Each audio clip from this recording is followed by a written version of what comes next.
Welcome back to The Boys in the Iceberg, the podcast, where we watch The Legend of Korra. As always, I'm Caleb Bader. And I'm here too. Okay, you just yell. That's really loud. Yeah, it is. No, I feel like I'm doing loud things. hey, yeah. Why don't you not yell into the microphone, Harley? It's Harley Davis. I'm gonna introduce myself. Podcast where we watch The Legend of Korra. Hey, read the the thing. Korra attempts to gain support for the Southern Water Tribe. Oh, sorry. This episode is called The Peacekeeper. Peacekeeper. No, just Peacekeepers. Just Peacekeepers. Yeah, it is the 17th episode altogether. And Of what? this show, Okay. this terrible show. Are you gonna read that Book 2 Spirits. All right. overview? Korra attempts to gain support for the Southern Water Tribe from the United Forces, but her request is denied by President Raiko. Dumb name. Okay. As a result, she, Bolin, Varric, and attempt to make matters into their own hands and devise a scheme to send military troops. Did you just to skip the South Asami's Pole. name? Nope. And behind the president's back. However, brewing tensions between Korra and Mako complicate things. Mako. Why would I ever skip Asami's name? I don't know. Yeah, so the first episode we watched is called Peacekeepers. They force Asami into this show. It's pretty bad. So I don't. The first time I watched this show, I just kind of went along with it, man, because I was in this universe again, and I wanted to be in this universe, and I just accepted it. I took it with a grain of salt. I was like, whatever. But I'm watching it again, and we're critically analyzing this show, and now I realize that Asami is just incredibly pointless. Garbage character. She does nothing. Like, conveniently, she was going to Varric the same time Korra was, which is the only reason she was in that episode, or that shot, that scene. Yeah. And she's like, "Oh, you're going to Varric too?" And she's like, "Cool, so am I." So she goes up there, and Korra goes, "Dude, people's lives are on the line. I gotta save stuff. I'm the Avatar." And Asami goes, "My business is dying. You want to help out?" Yeah, okay. Who cares about your business? Asami, There's a civil war going on. go away, Asami. Like, I hate you so much. And this, man, I wish we had. Okay. So Moving the on. episode starts off with the ship that Korra, Varric, all those people are on, coming into Republic City, which they just didn't describe how they got away from, what's her name? Well, it says after a Eska. long journey from the Southern Water Tribe, they finally arrived in Republic City. So maybe they were maneuvering away from Eska. That's why it was so long. Yeah. But Lin Beifong's waiting for them, and she is once again police chief, which Which leads me to believe, I don't know if you can just re-enlist or you're just yourself. like, oh, I just want to be police chief again. It's fine. But her mom did kind of run the place, so maybe that was I mean, you know, but your you just mom, can't do Your mom that. had a lot of pull in this place. But the one guy, the chief Saikon, was anti-bent, and his bending was removed. Well, Korra gave the bending back to people. To everybody? I mean, to a lot of people. There was like a whole bunch of people just walking up, and she'd give it back to him. She really drew some lines there, because they in the next episode they say that hey, I'm pretty good friends with the Avatar. They try to get in with the triple threat. They try to get in with the triple threat triads, and they say we can give Shady Shin his bending back. So did she just not give it back to criminals? Probably. Why would you? I mean, I don't know. Did she end up giving Shady People Shin have second chances. his bending back? No, they didn't. And Well, she wasn't let's in it. not talk about that episode right now. Yeah, so apparently the Lin Beifong's police chief again, and Korra wants to enlist her help for some reason to get the army or something. I guess she has to talk to the president Well, yeah. to get the army. She, President Raiko? Yeah, Raiko. The idea is that they're coming back to enlist the help of the military so they can go and stop Unalaq's Unalaq. forces. So Unalaq gets very little screen time in this episode. I don't think he's in the next episode. These two episodes are just kind of dumb. Yeah, I don't know. The next episode, I thought it was kind of cool because it was just different. But this one, I don't know. Apparently, there's a protest going on. I don't know exactly what they're protesting. I don't know. I think they're the protests are Southern Water Tribe people, maybe because they think the Northern Water Tribe planted the bomb. So I guess that Northern Water Tribe people are being protests. I don't know, but you're missing a key element to this entire story, Caleb. A key element. It'll come to you in a minute. I don't know. Milo is turning pokey. Oh yeah, true. That's you missed all that. I had a question. Where did that new Momo come from? I don't know. Where did he come from? I don't know. How I want to see the what do they call that? The They're just lemurs. no, but there's a father. I don't know. Flying lemur bats. No, but did they clone them? We've raised this question before because of Appa's legacy. I guess where did they? How? I think they Jurassic Parked them. They That's a whole. They thing don't have cloning technology. That's a whole thing I want to see is like wild Appas and wild lemurs. Yeah, just going crazy. And we got to saw a couple of them because Milo's got to learn a lesson this episode. We totally need to see it. Yeah, we don't need more time on the main story, which we could have used. This was the problem I brought up during the show.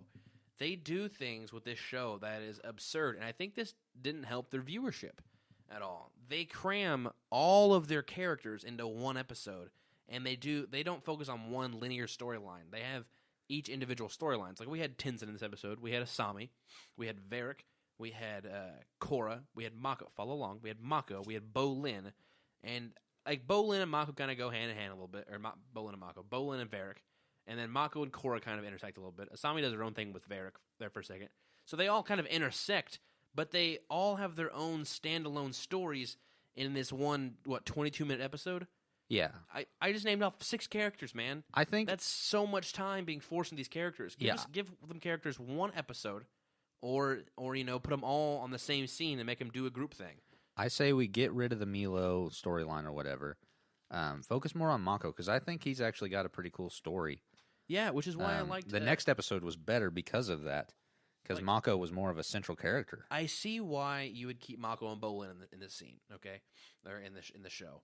She shows up at the very beginning of season 1. Korra shows up to Republic City, and she joins the pro-bending scene. Yeah, and those were her teammates, and they're still friends. And also, she's dating Mako. Mako's brother is Bolin. They all have direct connections. Asami serves no purpose. Like it sounds like I'm just bashing on Asami for no reason, but there's actual feelings behind this. She's just there for no reason. I think that Asami, they don't. Are they just forcing another? Well, they just don't. They don't do enough with her character to set up why she's still friends with them. I don't hate her because she's her. I just hate her because they don't do anything with her. Well, I mean, you do kind of hate her because she's her. I hate what they do with her. Okay, that's what. So you can't. I hate her because they don't do anything with her. I hate her because of what they did with her. You can't. No, you have listen, to pick a side. I hate that. This is the thing. I'm not going to spoil the ending of this entire series. I hate that they do nothing with her the entire series, and at the end they're like, "She's pivotal." Yeah, and then it feels flat. It feels flat. Yeah, I think that we could use less of her because if they would have set it up, give her and Korra some more bonding time, so they became like really good friends, so that when the whole Mako thing happened. It wasn't believable that they were in the same room together. That's what I'm saying. Like it just if you set it up a little bit better to show me that Korra and her are still really good friends, but I don't even think they really are trying to portray it as good friends. She's just there. Yeah, she's just in the same place. There's certain scenes where she's just standing there and they haven't even animated her to react to anything. She's just there, like she's just hanging out, and that frustrates me, man. If you're going to have this character and you're going to rely on this character so much, I'm going to go off on a little tangent here. Even if you're trying to reach out to younger women, to bring in a different demographic to this show. That's sexist. That's fine. I'm going to get there. But if you're trying to bring in a different demographic to watch your show, I get that. That's awesome, man. Bring the views in. Appeal to, have this female character for the younger girls, for even the older girls. Korra? I like that. But you have Korra. And I see that. I'm not going to say, because then you also have Mako and Bolin, and you have Varric. You got a lot more guys than women. But I'm not saying just Korra. I'm saying if you're going to do a female character, have a female character, do it right, man. Yeah. Give us a good female character. I like to see a little diversity in what I watch, but you're not giving me good fleshed out characters, and that's super frustrating to me. I don't think Asami is even necessarily a bad character because they do set her up with her father's a terrible guy and she has to deal with that. But they don't expand on that. And then she does have like a backstory, but none of that comes into play in the show. No. Like my mother's gone. Yeah, she says the line. My father's in jail. or dead or whatever happened to him. I don't know. I think he's jailed. But yeah, she's there, man, and she doesn't do anything. I told Caleb earlier, I think the only reason why she's still in the show is that she just drives vehicles, man. Yeah. She drove the car. She drives the little boat that's in this one episode. She flew the plane in that last episode. She fought some people. Did the mecha suit thing. She's just there to do vehicles, man. That's it. And so then it gets to a point where Cora is at this protest that's going on. I think it's the Southerners protesting the Northerners, which the North is in the wrong. They're an occupying army. They occupy that entire territory for no reason. But for no good reason. Mako is like a beat cop just standing there. I think at one point, what did she say? Can't you remember? Get back on the beat. Yeah. So Lin Beifong makes Mako go get back on the beat, and he's terrible at his job because he sits there and he's just like he's looking down an alley or something, and these guys run out of a building, which they're clearly up to no good. And the only reason he sees them because they step on a can and makes noise. Hoodlums. They were setting a bomb inside this building, and he wasn't even alerted to anything of it. That is dumb. Yeah, he's just a bad cop. Everybody has their flaws. I think he's a good detective, though.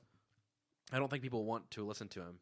No, because he's a rookie. I don't know if they're all paid off or it's because of the rookie thing. But I've been in jobs. This is what's crazy to me. I've been in jobs where I was like 17. And everyone who worked with me were in their like 50s and 60s. Like they were all so much older than me, and I was the only kid. But they still listen to my ideas. I've never been because that's how normal people are. I've never been in a workplace where they just belittle the rookie so much. I think it's a little different with I get the give and take, like the creating a rapport with the rookie. I'm like, it's fine, whatever, just joshing on the new guy. But I've never seen it that bad. I think it's a little different with like the inner city cop thing because it's all built on rank. And so it's gotten to the system where, this happened to me when I was your rank, so I'm going to do it to you, so you have to go through what I went through. It's just systemic. That's dumb. Yeah, it's just a bad cycle. Cut in the cycle, Mako. Yeah, because Mako actually does some good detective work, but then so Mako thinks that it wasn't the Northern Water Tribe, as every Cora's saying it's the Northern Water Tribe. Isn't he? The police guys are saying it's the Northern Water Tribe. I think as an audience, you're on Mako's side. Yeah. Oh, definitely, because we saw them. And I still love it how each of the different bending groups dress the same way. Because these guys were all dressed in red and they're firebenders. So like you get initiated, you're given a jacket.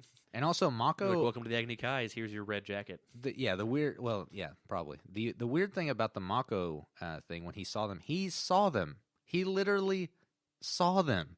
No one else did. He was the only one there. Why wouldn't you listen to him? Like, right?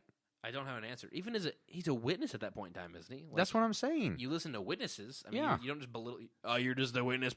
Get out of my face, rookie. He's more trusted. Witness. He's more trusted than any witness would be. This is your first witness crime. Get out of here, rookie. Like I don't get this. I mean, they're clearly vilifying the police to help make it more impactful of the whole "I told you so" thing for Mako. I don't even think it's necessarily vilification. It's just like, these guys are idiots. Yeah, no, they're douchebags, and I hate it. Like, I don't think they're evil. That's the extent of their characters, is they're just douchebags. Like the one, I guess the one guy does play with his hair a lot. Did you see that? Did you watch that at all?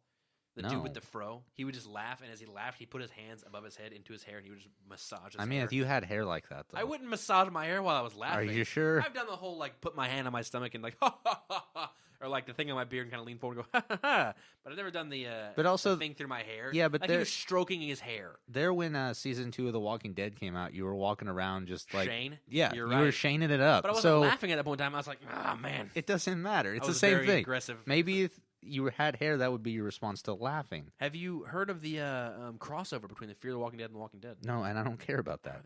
And we're not talking about that right. Well, it's all in the same universe. What do you mean? It is, how are they going to do it? The Walking Dead came after Fear the Walking, universally it was how time skip. Yeah, Fear the Walking Dead came before. It's like a prequel to The Walking Dead. Kind of. I haven't watched Fear the Walking Dead, so I don't know where they're at in their timeline.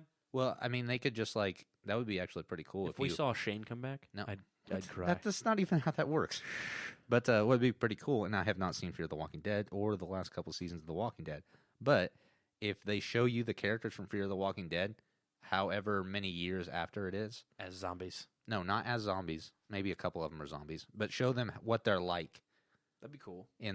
So you think they're going to focus more on putting the Fear the Walking Dead characters in The Walking Dead as they are now, as opposed to putting the old Walking Dead characters they would have to in the new Fear the Walking Dead? That makes sense. I don't know where they're at in Fear the Walking Dead though, so I don't know. input. Anyway, This is all just conjecture. Peacekeepers, Korra. Let's see. I have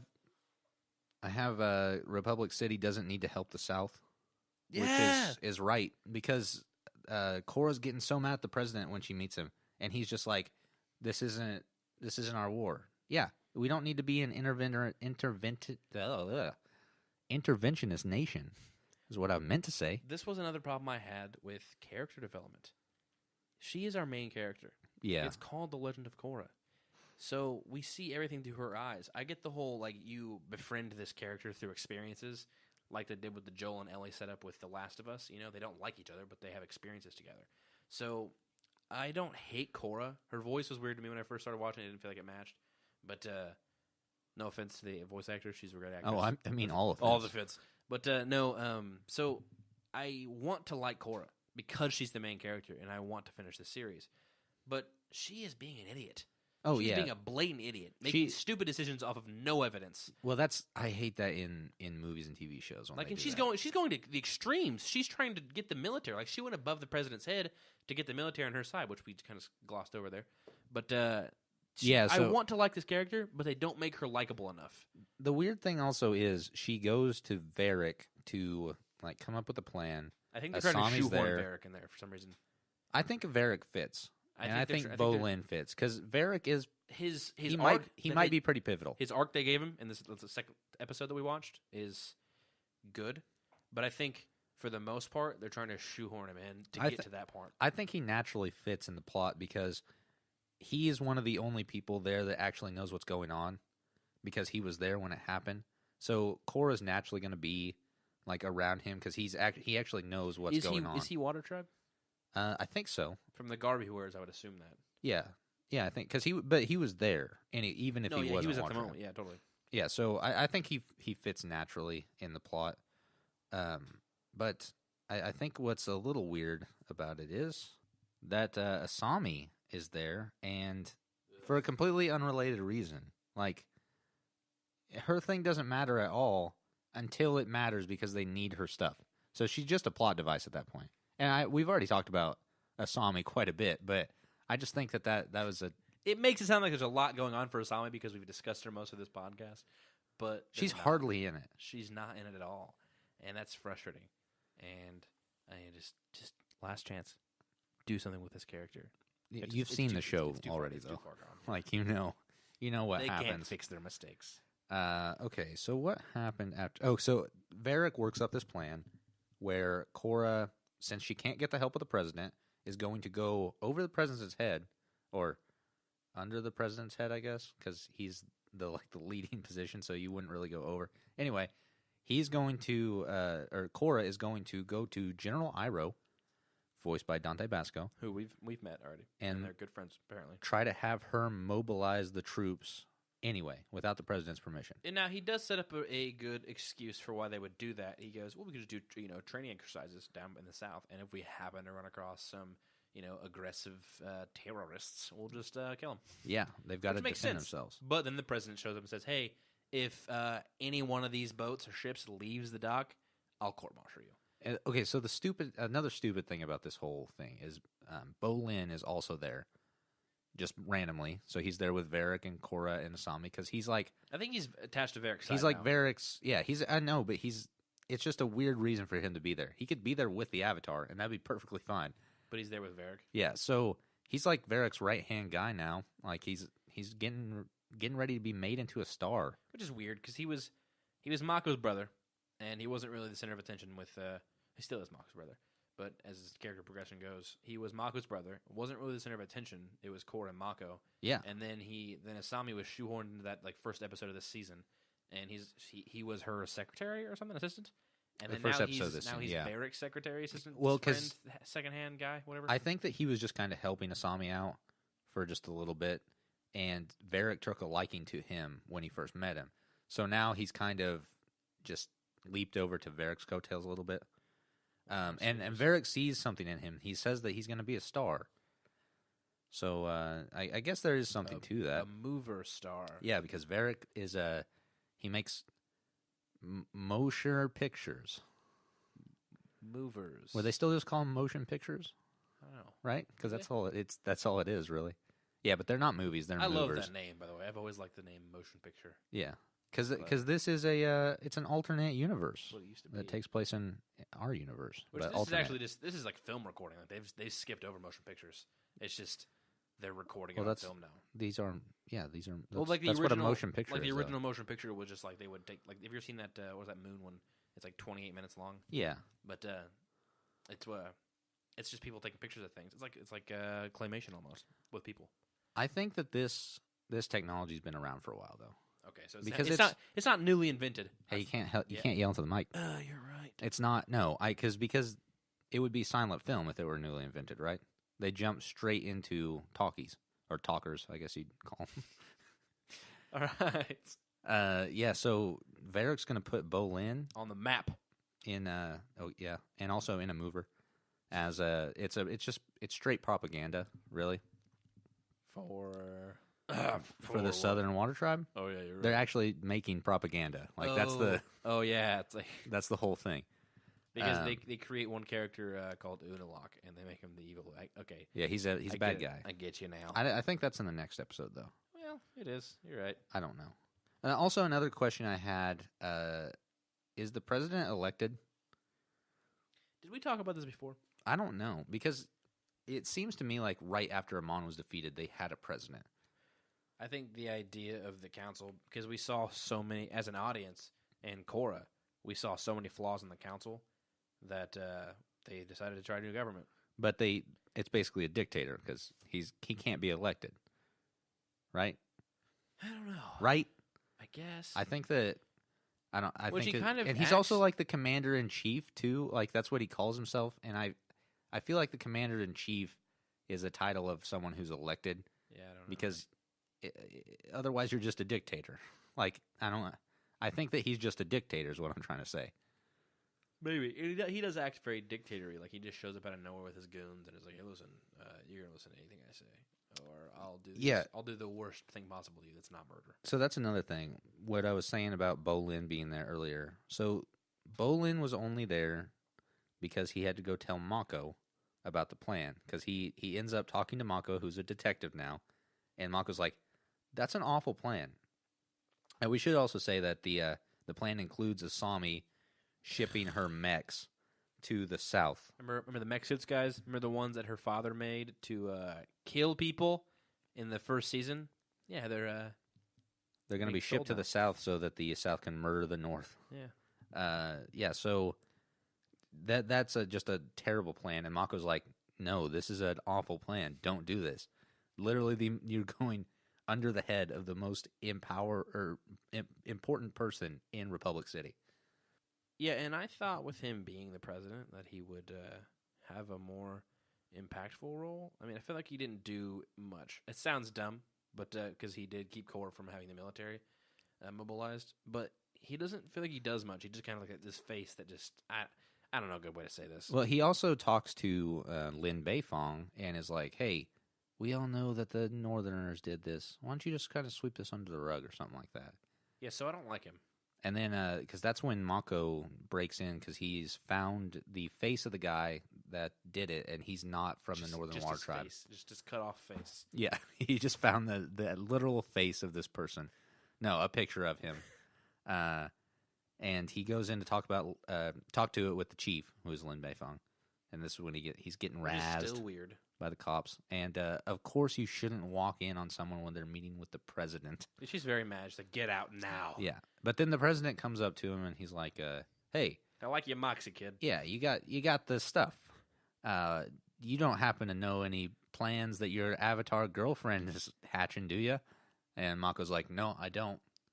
But he breaks down when the president's walking away. He's like, hey. Yeah, he goes, remember, you are under oath. You swore an oath, yes, kid. Swore an oath. And then he walks away, and then he goes, no, wait. And he sells Korra out.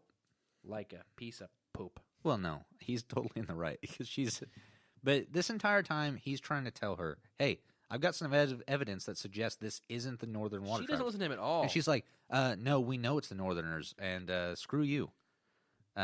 So she got her just desserts, is what I say. Okay, so as we were watching this episode, that scene where they're sitting in was it Mako's house? I Do think. they have a house now?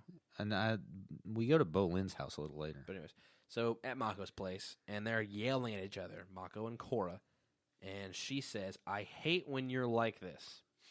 And then Mako says, "You're like this." Go back and watch that entire scene. And I've had a couple girlfriends that are exactly like this. Like, they don't see the error of their ways. And I'm not saying just girlfriends in general. People, I'm saying all females in general. all females. People in general are like this. And this is crazy to me that you are so set in your ideas in your mind that you're just like not open to any other suggestions whatsoever. Mako has the proof, it's kind of a thin lead, I guess. In Korra's defense, and I will Korra's say, just like, no, hey, you're wrong. In Korra's defense, I will say that she's very close to this, which she should probably recuse herself. But she feels as if Mako is trying to kill her family in a weird way, like if you're not with me, you're against me, kind of mentality. And if you're against me, then you're my enemy. If you're against me, then you want my family to die because they could die from this war. Only a Sith talks in absolutes. Star Wars. Which is crazy. Okay, let's wrap this episode up because I don't know. Okay, Korra goes dies somewhere. Oh no, Korra's all mad because she goes in to tell Mako off because he sold her out basically, which she kind of has a right to be upset about it. She's right to be upset, but she's still wrong. She's wrong, yeah. So she goes in there and just kicks Mako's desk across the room and destroys his stuff. Mako's like, "Hey, at his place of business. You can't come in here to my work. We're done. Goodbye." And so Korra's like, "Did you just break up with me?" And Mako's like, "Yeah." Let's dumb this down for a minute, okay? Let's say you have a girlfriend. I know it's a thin stretch. Let's say you have a girlfriend, right? And you're at work, wherever your work is, all right? And she shows up to your work and immediately just kicks your desk across the room. All your things that you have at your office. So you've accumulated some things, obviously, on your desk. And she picks up your desk, because she's the Hulk in this scenario, and she throws it across the room. Not only is she going to be asked to leave by your superiors, but you're going to be like, this woman's crazy. Like, she has... You try to separate your work and your personal life, like separation of church and state, But, I tried to, at least, when I was busy working. Anyways, so you don't try to mingle the two. And when she shows up and she just harasses you and does these weird things to you at work like that, and you're like, oh, okay, this is a line that you've crossed. So your mentality has changed a little bit from this person. She's already against you this whole entire episode. He's making a point to where he says there's not sides in this scenario. You got to see the bigger picture, and she's not willing to. No. So she's not helping you at all. So she's already at your throat. And then she shows up to your workplace, destroys your stuff, yells at you, and then you're like, all right, that's it. That's the line. You've drawn the line. You've crossed it. I'm breaking up with you. This makes Korra get all emotional and cryy, and she, for some reason, gets on a boat and goes out to the ocean. And she is met out there by Eska and Olna. Desna, who are also on boats. Yeah, no, they're on jet skis. They remind me of the boats from Indiana Jones. So did they? Even the scene where the two big rigs. Yeah, that's. Why are they so close? That's what I thought when that happened. But why are Eska and Desna on jet skis from the Southern Water Tribe? Did they travel that entire way on jet skis? I don't know, but we did kind of gloss over the fact that Unalaq has commissioned the two twins to go bring back Korra because he needs her back. Oh yeah, that was the very beginning of the episode. To unlock the other portal. And we're like, we watched that, and you're kind of like, whoa, wait a minute. Didn't he say that she doesn't need him? And he says, they say the exact same thing to him. Yeah. The twins do. And he goes, well, I just needed her to hear what I thought she needed to hear. So this was a little weird when I first saw it because I thought it was a flashback to before Eska chased after them because of her makeup. So I thought that she had already been crying, and then that was like right before we saw her. So I Okay. thought it was kind of like a flashback. But this is afterwards where he's actually telling them to go back.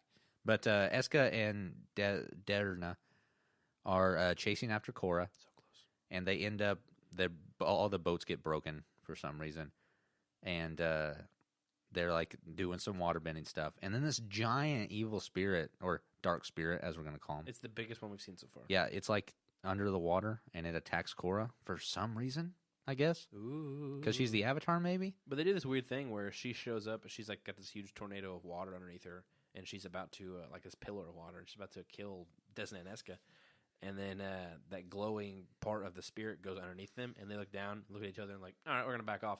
And the spirit attacks her and kills her. Yeah, but she does a thing. So did she learn from Unalaq how to do the spirit control thing? He did. Because she has to He go into did it, and then she remember she went. but she has to go into the Avatar state. Can she? Is that like a Sharingan? I don't know what that is. Yeah, I knew as soon as I said it that just wasn't going to work. Sounds Naruto-y. Yeah, it is. God bless it. It's at Naruto, but Naruto. don't say it like that. Naruto. I get so mad about that. But so it's basically, it's a trait of the Uchiha clan, or Uchiha. Is that clan. more Naruto? Yes. Well, no, this is all Naruto, but it can basically copy things that it sees. So like moves or like ninjutsu and stuff, it can copy it. So does her avatar state kind of work like that, where if she sees Unalaq doing it, she can copy it? I don't know. 'Cause it doesn't That end sounds up like working. The Taskmaster from the Marvel Universe, Maybe. which is super awesome. That'd be a super cool power to have. Just watch people fight you, and then you just memorize it. Yeah, and that's basically what it is. beat them up. But she doesn't do it well, and the spirit ends up attacking her. And She almost finishes it. Actually, she gets to the neck of the yeah, creature, and then it looks like it's going to be it's fine. like, no, he's gonna kill you instead. So it does. It drags her under the water, and that's the end of the episode. That's the last we hear just from leaves you Korra hanging for the rest of the series. on a cliff. Yeah. Let's do some stupid trivia where they're gonna tell me. Draw down parallels, Yeah, I guarantee you there's gonna be some. and away we go. During the Peace March, the signs held by the Southern Water Tribe residents read freedom, peace, and the South shall rise again. No, it reads autonomy for the South. So it's just your standard like protest. This is dumb, but I never looked up the word autonomy, so I don't know what it means. Basically, they can take care of themselves. They want their own control. It's like the American Revolution. Well, I've seen things on the internet called like body autonomy, and That's my body, my choice, Harley. I never knew what it meant, dog. Yeah, it's basically I can do autonomy, I have control of myself, basically. Thanks for that linguistic class. Yeah. Linguity. Varric created the first hair dye product in the Avatar world, with Ginger being its first user. I feel like this one's not true. Can you think of a time in the original series where there was someone with dyed hair? Yeah. Because I don't Honestly, know. no. I'm just trying to. I know that there's got to be some because I just feel like this is just not true. So, and Ginger, that's just unnatural red hair. No, it's not natural. Are there any like redheads in Avatar? I don't remember any. I do not recall. Huh. I think we're about ready to bust this wide open. In this case, is busted wide open. This episode was watched by just 1.1 million viewers in the U.S., making it the lowest rated episode across both books 1 and 2. Only 1.11 million. Yeah, I think is what you said. that's still quite a bit of people, That's right? still, but if every one of those people gave me $1, done. You have $1.1 million. I would do so much with that. The book in Liu and Gong's drawer has a wide publication, also appearing at the Misty Palms Inn. And those are the police officers that take the photo, the evidence that Mako hands them and just puts it in his desk. The one with a dumb fro that he massages Yeah. and laughs. I think that's Liu. Idiots. Okay, so let's wrap this episode up. We've been going for a good hour and a half at this point. We will read some ads, and we'll be right back. Come on down to the Phoenix King and get it your way. Hey, everybody. Come on down to the Phoenix King, where you can try such instant classics as pulled porcupine sandwich, our possum chicken nuggets, and, of course, the ever-popular Whopper Jr. Don't forget, half-price wings on Wednesdays. Come on down to the Phoenix King. Come on down to the Phoenix King and get it your way. And we're back. Got the second episode coming down the line for you. Yeah, and the episode is called The Sting, which is the 18th episode of the series. And it also aired in October. I don't know why I needed to say that part. All right, so the overview for The Sting is when criminal activity threatens to put future industries at home. Nope, not reading this. It has to do with Asami. Yeah, okay. She's pointless to the You show. still have to, but you have to, no, she's very pivotal in this episode. She's dumb, man. She's part of the main reason this episode has, Fine. or works. When criminal activity threatens to put future industries out of business, Mako sets up a sting operation in an attempt to arrest the culprits. The plan backfires, however, as it drew them away from the company's warehouse when it was being robbed. Mako investigates further and discovers the true culprit is himself. What does that mean? No, just not himself. It's just the true culprit. Oh, okay. Yeah, so this one is, it's got a lot of crime in it. It's got the typical M. Night Shyamalan, what a twist thing at the end. Does it kind of? What a twist. I mean, a little bit. I mean, it felt cool.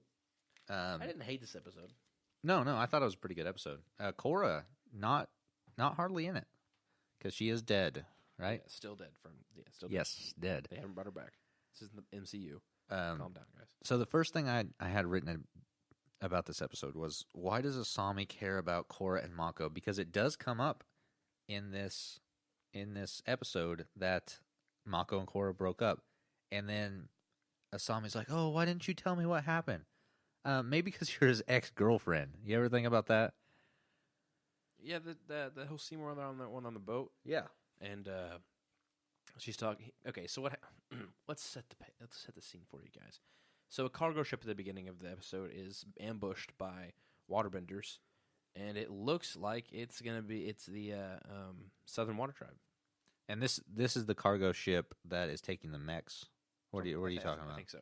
But it's the very opening scene, and it has the remote control bombs on it. Okay. They blow stuff up. So whole thing happens, and then Mako is super inquisitive. He's like, "Yo, was it one of these guys?" And he shows the picture of that the dude who we mentioned last episode with the face. And so he's like, "No, it wasn't one of those guys at all." I was like, "Crap, another dead end." So Mako goes to investigate, and he drags Asami along because Asami's involved with the. Would you do that? Would you take the owner of a business along with you on a sting? I mean, maybe if it's Asami, keep her around to look at or something like that. So she's just eye Just candy. a pretty face. She's just eye candy. But No, so they're doing the whole thing, and they're on the boat, and they enlist the help of Shady Shin in the gang, the triple threat triads, because he had some ties with them before, and that was the whole thing we said earlier was Shady Shin's like, "What's in it for me?" And Mako said, "Well, maybe I'll let you live." Maybe I'll let you live. That's what's in it for you. But he says, I'm friends with the Avatar. Maybe that could help you out in the future. It should give you your bending back, dog. And dog. And so Shady Shin's down, and Shady Shin and the gang kind of help him out. But so as they're talking, we get to meet a character called Two-Toe Ted or something? Two-Toe Ping. Two-Toe Ping. And so this is when he finds out. They bring this up a lot recently. Like, they didn't. The first couple episodes where they were dating, the Avatar and Mako, nobody really brought it up. But now this episode where they broke up, people are bringing it up constantly. Hey, dude, tell me what the Avatar's like. What's it like dating the Avatar, dude? And he's Hey, like, "Hey, we give me broke some- up, give me dog. some We of the broke details." up, dog. Okay, we broke up." And then Simon's like, "Whoa, step back! You broke up with the Avatar? Like, it's none of your business. Some great voice work. All those characters. None of your business to sign me back up." Yeah, come on. This is like a. Why are they still cordial? I mean, I don't think Mako really did anything wrong in the whole exchange, but I don't think that. Mako's I don't think that Asami should be like, "Oh, I'm so sorry for you." Asami shouldn't even be in the picture right Well, but then she does. She ends up kissing him later. So maybe there's still a little bit to that. which I hated, by the flame. way. Yeah, it was bad. Like, they were, again, forcing Asami back into the picture. They were drawing parallels with how Korra kissed Mako. What if that's a piece of trivia? Yeah. The kiss that it kind of Asami harkens does back to to season Mako 1. is reminiscent of. Stop. Yeah, so I think that's what they were going for. Like, oh, this is what happened with Korra because Mako gives off signals that everyone picks up on, but they're the wrong ones. Yeah, but Mako did break up with Korra. When Korra made out with Mako, Yeah, no, Asami, I Asami understand. and him were together.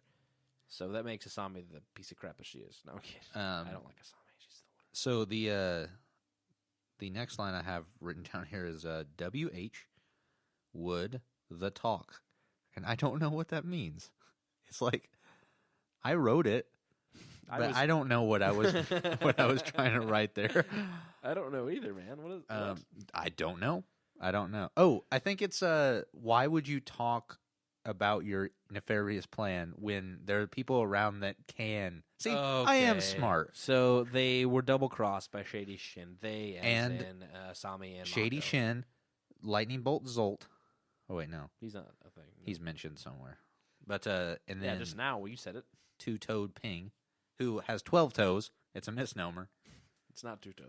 He's There got was, an extra- apparently was some guy in the South who was called 12-toe Ping. What's the coincidence of that? Having 12 toes and be named Ping. and being named Ping. I don't know. Probably pretty low. That's probably not going to happen. That's crazy. Yeah, but they're going over their plan where they're like, oh yeah, this guy paid me so much money to keep Mako here. It's like Mako is literally standing underneath you right now, listening to what you're saying. But he's on the same ship as you. Just keep it quiet. Yeah, until you're done, man. You don't think that there's some probability that he could just show up and hear exactly He'd what be you're right saying? around the corner, man, walking towards you to see what's And he going on. was. And he was. Theoretically, metaphorically speaking, he was underneath them. But Okay, so the next thing I have written down here, Mako wound up so long. what? Can you please tell me what that means? Mako wound up so long. What even are your notes? I don't know, Harley. I don't know. I don't know either. Let's try to. Okay, so what is long about Mako? What's so long? What maybe it's like maybe I left out words in the middle, so it's like so long, Asami or something. Maybe is that something Mako's saying? Why did we focus on Mako so long? No, because it's Mako wound up so long. Which Mako's story wound up so long. That doesn't make any sense either. He was in this episode he was the pivotal or the front runner in this episode. He was the main character in this episode. Yeah, which is pretty cool. I really do like the giving him his own episode, Yeah, as opposed to like a little snippet That or goes a back to what I vignette. said in the last episode, or in the beginning of this episode that we talked about the last episode. I hate to be forced too many characters into one little episode and have different storylines. So Mako had his own storyline, and they focused on this. This is what makes this a good episode. They focused on, if they did this throughout all the episodes, they focused on one character and pushed his storyline through to the end. We got a little bit more of Bolin though, right? Because A little subplot. we do get to see some of Vuktuk, the Nuktuk. Is it Nuktuk? Such Okay, a dumb name. Nuktuk, the southern hero. I hope we don't have any listeners named Nuktuk. Probably not. What was that name I said earlier that was stupid? I don't know. Ryuk, Ryuk, the president. Raiko. What are the chances? Raiko. So after Mako hears the nefarious scheme, he and Asami make it out of there pretty quickly. They get on a boat and they're like driving around or something. This is where Asami is in her element, really. Oh yeah, no, I'm driving vehicles. I messed up. The last episode, I said that in the boat chase scene that Yeah, I two knew what big you were talking boats. about. This one is the one that felt more Indiana Jones like because Like two they're big barges were like coming together. Yeah, they're driving between these barges and they're getting Why were they so quicker close? and quicker together. I don't know. It's a big harbor. Wait, that would mean they'd be far. Never mind. But then at one point, Asami drives the boat over, and there's like this propeller Go between the boats in Are the you water. Crazy? Yeah, there's a propeller in the water, and the boat gets backed up against it. It's like it's really well done, practical effect too. It is. It's just It's chopping pretty it cool. up. Yeah, yeah. So they get away. Harrison Of Ford's in course. No, he's not. What are you talking about?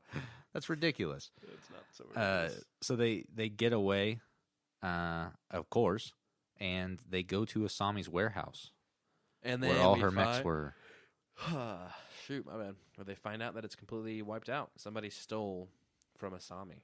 And now Asami's broke, so she's no longer the rich girl. So we don't need her in this episode or show any longer at all. You can rely on the old man's money. So she's a rich girl. Yeah, that's what. Some. She's not a rich girl. Who sings that? Billy Joel. Billy Joel? Maybe. It could be. It's possible. I just made that up. Yeah, so this is when Asami goes to kiss Mako because she's like, oh, thank you for helping me or whatever. I'm completely broke now. Hey, can I crash with you for a little while? I need to force me back into this episode. Yeah, and I don't know. So Mako does some detecting work or something, right? Yeah, he detects things. He figures out, he gets clues. I don't remember what the clues are, but I remember what happened. This little blue dog, the very animated blue dog, shows up and goes, wow, wow, wow. And he goes, you have a clue, Blue? So Mako does some detecting work, and he ends up figuring out that it all points back to Varric. Varric is the bad guy in this episode. Yeah, Varric's the bad guy in the episode. Or we are led to believe that, because I don't remember him being evil. I remember him being very wishy-washy and trying to undermine everybody. But basically, it all leads back to him, because he's the one that said, hey, you should ship these mechs off to begin with, and then he suggested something or another. So you think he's the one that set No, I know up what the it ambush? was. Mako was at the shooting of Nuktuk, the hero of the South, and he sees the special effects guy The practical explosions. with practical explosions, and it's sort of the same mechanism that the bomb was. So he's like, hey, put two and two together. This is a Varric Industries like thing. Well, the guy said, he's like, Mako asked the guy, he's like, how does this happen? He goes, oh, it's Varric Industry exclusive, which just kind of eliminates any other possibility with anybody else. because it's exclusive. It's exclusive. Like, somebody couldn't have bought them and used them somewhere else. No. But he's like, it's a Varric Industry exclusive. And then he goes, okay, so Varric's behind this. And then he goes to He tell goes to Asami, see, he goes to see Asami, and Asami's like, oh, I just signed the paperwork signing over my company to Varric. And then they do that awesome, he's in a big chair. and Well, it's way well. too big for him, and you can't see him. And the chair spins. I want a chair like that. The chair spins around slowly, and it's kind of like, well, hello there, Mako. I'm not totally evil, and I'm not drawn to look sinister now. I love it. Yeah, so we're thinking Varric's probably evil. But, it could surprise me. Like, I thought that Hiroshi Sato was evil, but then it just turns out that he's just being nice and helping the Equalists out, so you never know with the he show. was actually evil. What are you talking about? Hiroshi Sato? Yeah, my hero?